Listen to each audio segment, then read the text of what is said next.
Welcome back to the Book Club. I'm Michael Knowles, and this month we are reading one of my favorite books by an author who had an extraordinarily significant role in my life, in my reversion, in everything.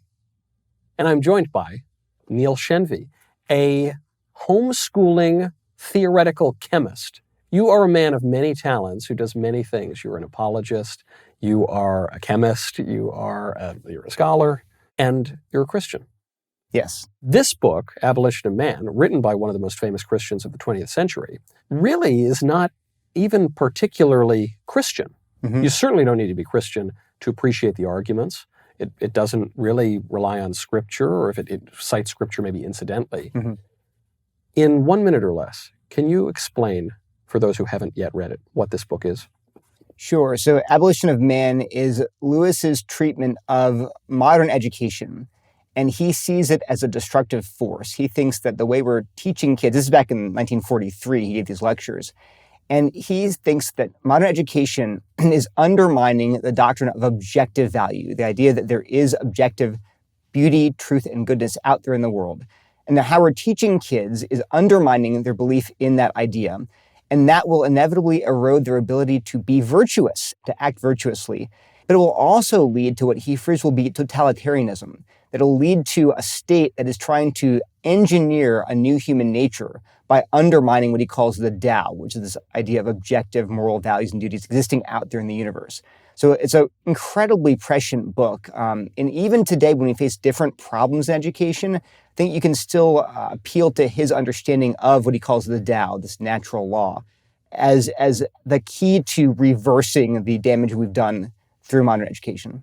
I love this term, the Tao, because it's very strange. You're reading this English Christian writer, a medievalist at Oxford, and he refers to the Tao as the stuff that we know, that we don't really have to prove, that we actually can't prove, that just everyone kind of knows that it's wrong to commit murder, that you should honor your mother and father, that just the stuff that's, well, some would say inscribed on every human heart. And he kind of gives up the game a little later. He says, the Tao, which you could also call the natural law, or which you could call the first principles of practical reason, and it made me wonder, why does he use this Eastern term when he could use the traditional term, which is natural law or first principles or something?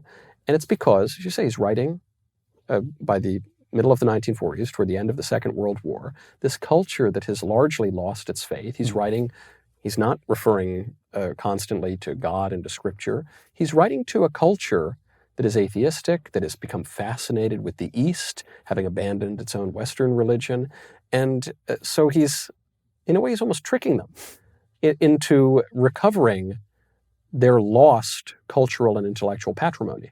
He shows that actually, while we think of these ideas as sort of innately Christian, he says they're not. They're part of the fabric of reality.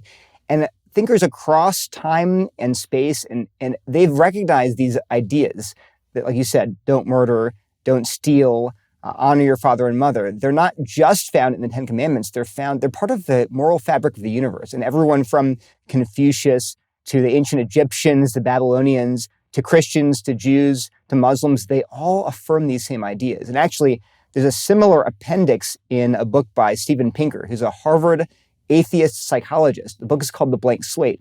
And in his book, there's an appendix that has a list of what he calls human universals. And it includes many of these same things that Lewis points out. And that's so you can go to Lewis, you can go to Steven Pinker, you can go to the Bible, you can go to many of these Confucius. sources. Yeah, and find the same injunctions. And that's Lewis's point, that Tao is all of humanity for millennia affirmed the existence of these principles, these rules, as part of just the furniture of the universe. And only today are we saying, no, we're debunking that. We don't believe those things exist anymore. So debunking is a huge target for Lewis here. And he uses that word. Yeah. It's funny because now that word is everywhere. It's the left debunking the right. But it's also the right debunking the left. And we all just want to debunk. And I'm sure I've been guilty of debunking a little in my life too. But I find it unsatisfying. Just instinctively, I find debunking unsatisfying because it strikes me as akin to demystifying, to just making everything plain and ordinary and scientific and dull and lifeless. And Lewis makes much that same point here, even all the way from the very beginning of the book. He opens up and he says, look, people now, they open up their English composition books, a grammar book. And he says, I have this particular book I'm talking about on my bookshelf, but I won't embarrass the authors. Let's call them Gaius and Titius. Let's say it's called the Green Book.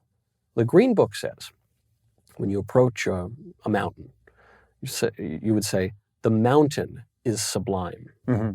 But according to the genius scholars of the 1940s, that's just an illusion. The mountain is not really sublime. Your perception of the mountain is sublime. Your feeling about the mountain is sublime. So really, when you describe something as beautiful or sublime or awesome or terrifying, you can't make any objectively true comment about something outside of you. You're just kind of describing your own feelings, man. And C.S. Lewis says that is a fatal error. We think we're making a comment about something out there, but really we're only making a comment about our own feelings. We think we're saying something very important about something when it's actually just describing our emotions about it. But Lewis says, no, for all of history, people believed that objective value, beauty, truth, and goodness existed in the universe. And as rational creatures, our job was to recognize that and, in fact, conform our emotions to it. Like he said that Aristotle thought we should be trained from birth almost to love the good and to abhor the bad. That was part of what it meant to be human. Only now are we saying, no, actually, all of those are sentimental values. They're emotionalism. And what he says is that now the authors, Gaius and Titius, he thinks are doing that accidentally. They're not intentionally trying to undermine our belief in all value, he thinks. But it's inevitable that they'll do that. Because if you can explain away, in his words, all sentiment, all emotion as irrational, childish, immature, what are you left with? Because you can play that game with any set of values. You love your mother. Oh, you're just evolutionary programmed to love your mother. That's for babies. You got to be more calculating and utilitarian and not care about your mother or your kids. Is that what you're going to do with kids? Is teach them that all of their emotions are based on illusions? That's dangerous. But then I think that is the predominant view probably in pop culture today is look, all of our ideas about value are fake and illusory, and they might serve some purpose, and inasmuch as they're universal and common to human nature, it's just how we've evolved to propagate the species. So it's not really true, but we just kind of pretend it is, and the ignorant people, they really believe it. So then Lewis asks, all right, well, what about this idea? Dulce et decorum est pro patria mori. It is sweet and seemly to die for your country. That's something that fathers used to teach their sons. Today, basically, no father would teach that to his son. Someone else's kid has to go fight and die for his country, not you. So why can't we end up in the situation that the modern people suggest, which is we say, look, the ideas of values come from biology, and we know the secret, but let the other people have their illusions. What's wrong with that? So one thing is that if you don't have these illusions, you can't actually act virtuously. So Lewis makes a comment that he'd rather play cards against a man who's very skeptical about ethics, but was bred to believe that a gentleman doesn't cheat, than against a man who is an irreproachable moral philosopher, was brought up by sharpers, by card sharks, right? Yeah. His point is that your affections, your emotions, how you feel about things, good or bad, beautiful or ugly, will shape your behavior much more than your intellect will. And he gives an example of on a battlefield. What will keep you at your sentry post when the bullets are flying? Is it like just knowing in your head only that I should stay here, or having a love for your fellow soldiers, for your country? That was what will keep you in the thick of the fight. And he brings it to Aristotle, and he says, our modern idea of education is that you just cram someone's head full of facts. But Aristotle's notion of education is that you actually have to cultivate tastes. You have to cultivate desires so that students yearn for, that they desire the good, the true, and the beautiful. If you don't do that, if you don't begin with this base set of affections and tastes, the student's never going to go anywhere. Right. Yeah, and he says at the end, this is the first chapter, is called Men Without Chests. The analogy Lewis uses is that you have a head, your intellect, and you have a belly, that's your appetites, your desires. but they're mediated by the chest, which is the seat of your trained emotions. And his point is, yes, your head should govern your appetites, but it does so through the chest, through these trained sentiments and feelings and emotions. And without that, he said the head's too weak to master this powerful appetites that will otherwise control you. So if we don't have these stable affirmations of what is good and beautiful that we truly believe, that's how we gain control over our actions. Right. Because if it's all just biological, and, those smart among us who figured this out, well, it's not that we've expanded man's domain of power. It's not that we've liberated ourselves. Well, if we have, we've liberated ourselves from ourselves. He points out that, well, if it's all just illusory and unreasonable and we're all just riding an elephant, we don't really have any control over anything, we haven't empowered man. We've abolished man. Right. That he points out that as man attempts to conquer nature, every conquest of nature gives another conquest to nature. This becomes a matter of cost and benefit until C.S. Lewis predicts what is now called the transhuman movement, the movement to turn us into, cyborgs or upload our consciousness or live forever. It says, at that point, actually, Yuval Harari, the prominent left-wing intellectual, he wrote a whole book called Homo Deus. He says, we're going to evolve past Homo sapiens. We are going to consciously choose to end Homo sapiens by making ourselves into gods. And but of course, then that greatest final conquest for man is the abolition of man. Right. So Lewis points out that every conquest of nature, so man's power over nature is really the power of some men over other men. Yeah. Right. So, we have the power of the atom. Well, that means that some people with nuclear weapons have power over the people that don't. Yeah. Right. And it goes on. Or reproductive technology, as they're called now. He makes a wonderful point about contraception, which, even many conservatives today would support artificial contraception. The mackerel snapping papists among us still don't like it, and a number of Christians of other varieties. But he says, regardless of your moral views of contraception, now that you are empowered to choose not to have kids, you are also depriving that future generation of all sorts of power. Of existence. Right. Yeah. Or take a less controversial example would be like eugenics. Yeah. Right. Today, it's like 90% of Down syndrome babies are aborted. So the power of reproductive technology is actually power over those kids. Yeah. I can choose them, they don't have to exist even. So his point is all of man's power is really some men's power over other men with nature as its instrument. He says, but what happens when we begin to treat not just, plants and animals, but humans and human nature itself as part of nature, something that we can control and shape for our own ends? And so what he imagines is some set of what he calls conditioners, people who have stepped outside of the Tao, outside of traditional morality, saying, I know how the trick works. I know how you get a conscience. It all comes from these chemicals. It comes from these neurons.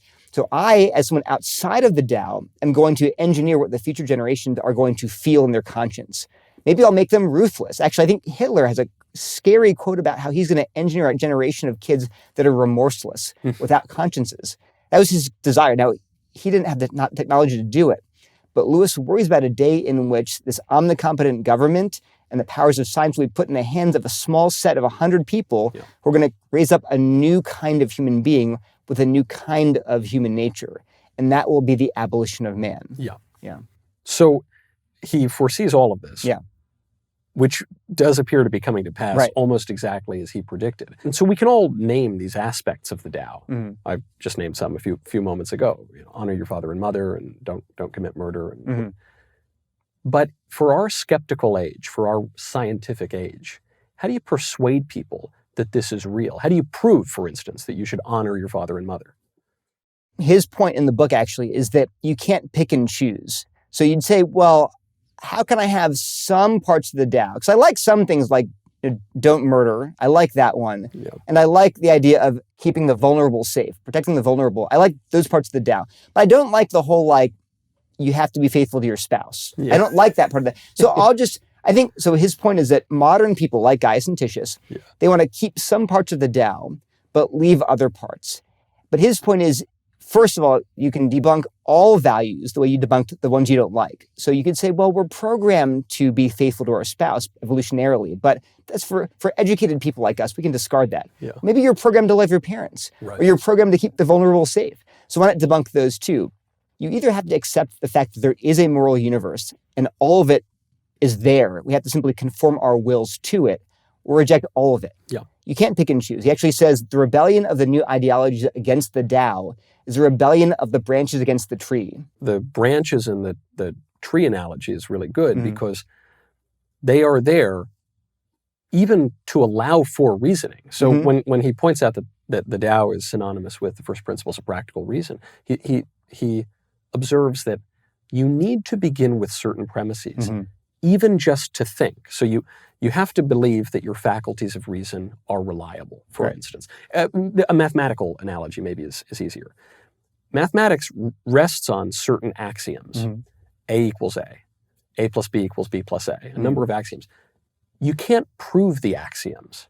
In fact, you can only prove anything by assuming the axioms. You can't prove anything without premises. We don't come from nothing. You have to have some kind of building blocks here. So if you debunk and abolish all of those values that you start from, in the process, you've abolished reasoning itself. The closing paragraph of this book is really famous. It says, you can't go seeing through things forever. You can't go seeing through things forever. Yeah. To see through everything is not to see. It's good that you can see through the window because there's a garden there you can't see through. You can see the garden then. But if you can see through the garden, you can see through everything and you're blind suddenly. Then it's the same as to say you can't see. You can't see. So everyone goes back to some axioms, some things that are just taken for granted. Yeah. And his point is that, well, if we live in a universe that is just there, and we have a moral universe that's just there, we have to either accept it all or reject it all. We can't pick and choose.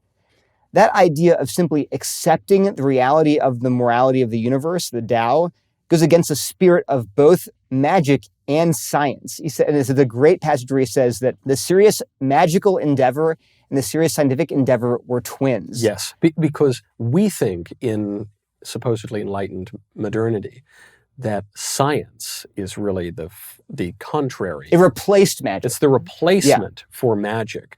And he says, the Middle Ages, they think the Middle Ages were magical and the modern age is scientific. He says, there actually wasn't a lot of magic in the Middle Ages.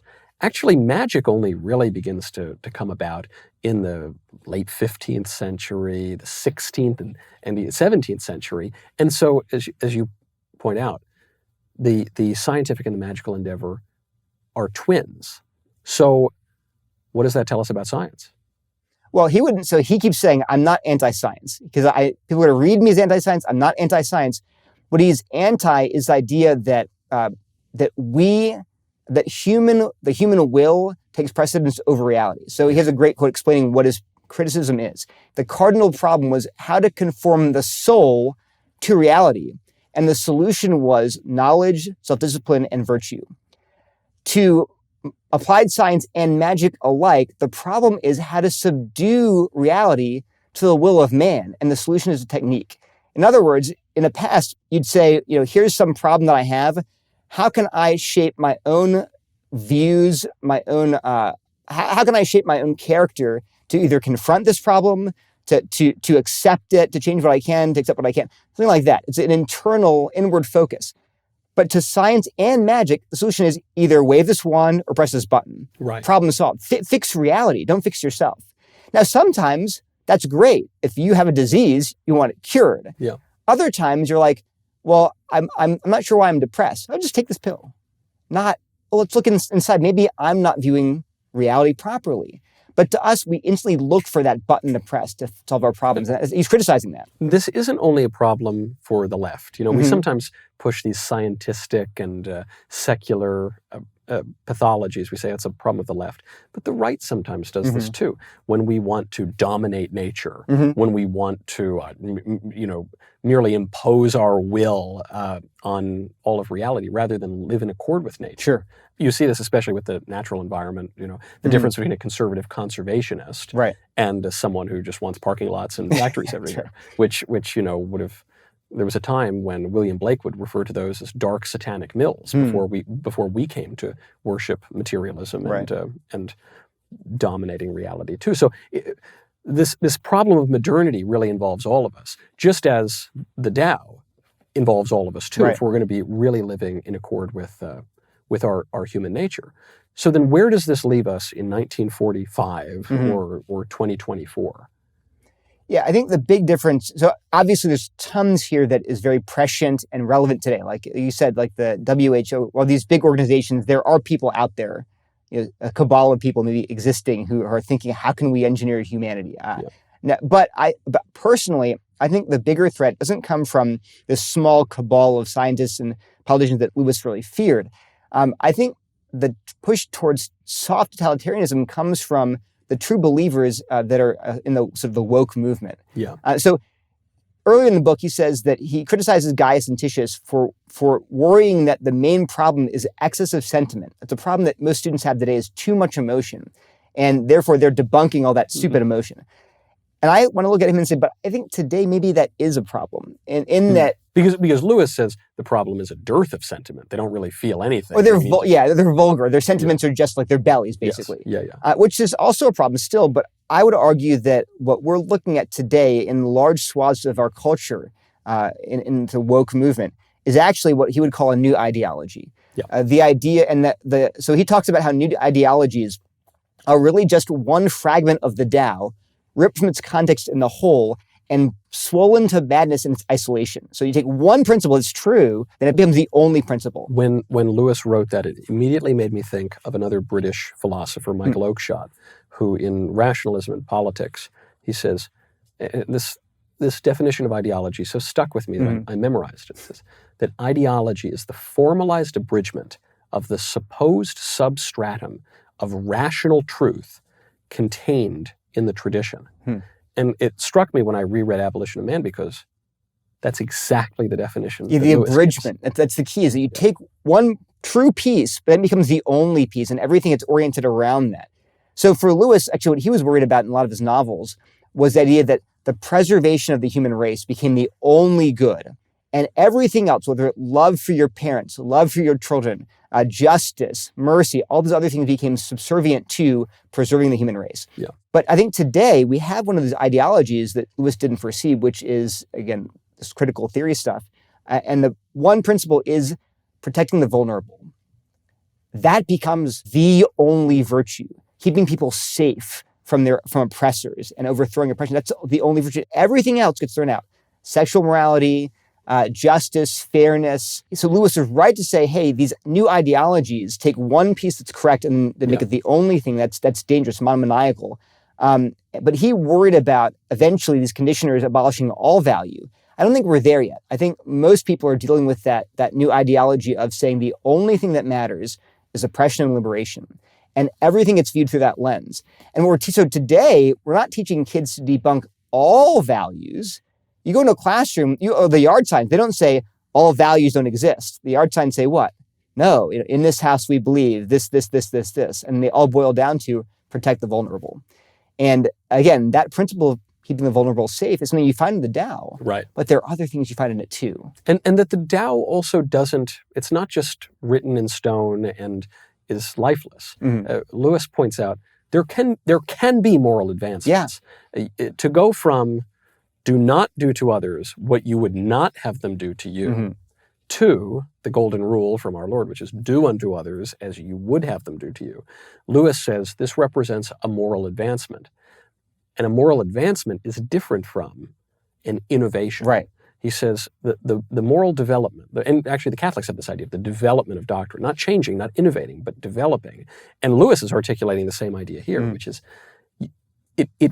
it comes from within the Tao. That's the difference. Whereas the innovation of the modern masters of the universe, the conditioners, they're coming from outside of the Tao. Right. They're trying to grab a hold of the Tao, radically change it, which is never going to work. Yeah.